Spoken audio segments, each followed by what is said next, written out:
Alright, so last time I was in Albuquerque, I did a show, and I was doing my jokes, and this girl started heckling me. She was a really pretty girl in the audience. Started shouting, "Prove it," after my jokes. And but she didn't shout after the penis joke, which is the only joke I really like to prove. And she started shouting, "Prove it," and like normally I do with a heckler, I would say something like, you know, "Shut the fuck up, ma'am."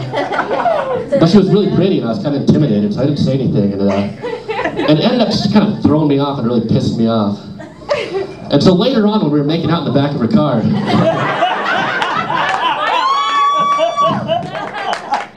I hadn't revealed the fact to her that I was like incredibly bald, because I have a hat on like I do now. And so I was giving her like, girls, you ever had this where you're making out with a guy with a hat and he's giving you like he's stabbing you in the face with his bill? He's giving the bill pack. I was giving her that, and I could tell she was getting kind of annoyed, and so I pulled the nonchalant hat turn where you don't take it off your head. You turn it around. It's more chalant than nonchalant, to tell you the truth. It's kind of like a.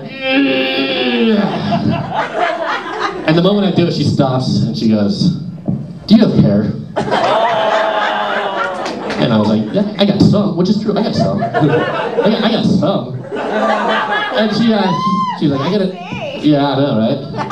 She's like, "I gotta see if you have enough for me."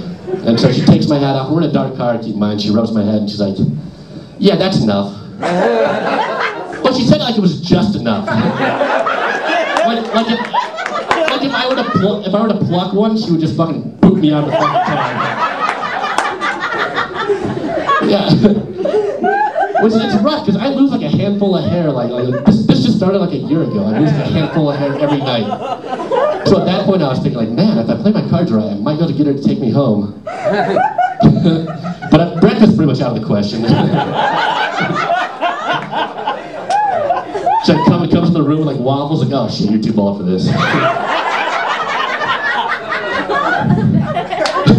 And I like to think that like you have like a sliding scale. Well, that she has a sliding scale because she's not in the room right now. That she has a sliding scale like what she can make me for breakfast, like depending on how bald I am when I wake up. Just like, "Oh, I made you waffles. Oh, I'm gonna go back and make you oatmeal." It's rough being bald. I had this comic the other day was telling me, he's like, "Dude, look at me, like look at me, like from here down, you have like no hair. You have no hair." Dude, that's not true.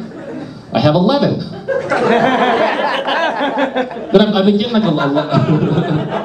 I've been getting like a lot like pressure lately. It's like you should just shave it clean, you know, make it clean. And which I think that only works for a certain person. You know what I mean? It's like for a roided out bouncer. You know what I mean? It's like I'm 6'3", 98 pounds. If I were to shave my head like clean, everyone would be like, "Oh look, that poor Nazi has cancer."